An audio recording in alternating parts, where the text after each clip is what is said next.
Pyramid মূলত সমাধিক্ষেত্র। প্রাচীন মিশরের শাসনকর্তা ফারাওদের মৃত্যুর পর তাদের সমাহিত করা হতো এই বিশাল সমাধিক্ষেত্রে। প্রায় কয়েক দশক ধরে হাজার হাজার শ্রমিকদের দিয়ে এটি নির্মাণ করা হয়েছিল। কিন্তু প্রশ্ন আসে, ফারাওরা কেন এই স্থাপনা নির্মাণে এত সময় ও অর্থ ব্যয় করেছিল?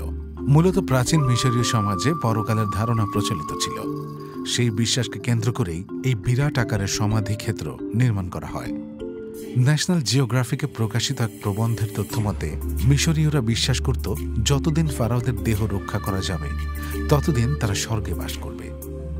তবে তার জন্য পৃথিবী থেকে পরকালে যাবার সময় আত্মার নির্বিঘ্ন যাত্রা নিশ্চিত করা জরুরি ছিল। এই আত্মাকে তারা ডাকত কা বলে।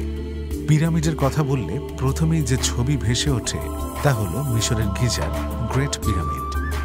450 ফুট বা 139 মিটারের বেশি উচ্চতার এই পিরামিড খুফুর পিরামিড নামেও পরিচিত।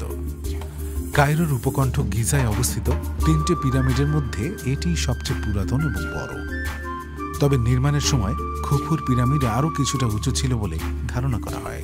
প্রায় 60 টন ওজনের 30 থেকে 40 ফুট দৈর্ঘ্যের বিশাল আকৃতির 20 লাখ পাথরখণ্ড দিয়ে নির্মিত এই পিরামিডটি 3000 বছরেরও বেশি সময় আগে তৈরি করা হয়েছিল।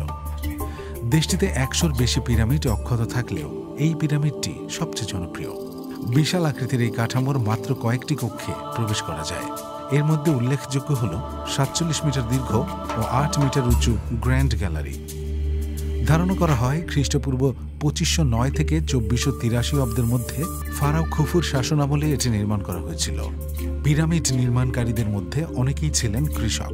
পিরামিডে কাজ করা কৃষকদের ট্যাক্স বিরতি দেওয়া হতো এবং তাদের শহরে নেওয়ার পর আশ্রয়, খাদ্য এবং পোশাক দেওয়া হতো। পিরামিডের নির্মাণ খরচ অনেক বেশি হয়ে যাওয়ায় ফারাওরা শেষ পর্যন্ত ওল্ড কিংডম বা প্রাচীন সাম্রাজ্যের শেষের দিকে পিরামিড নির্মাণ বন্ধ করে দেয়।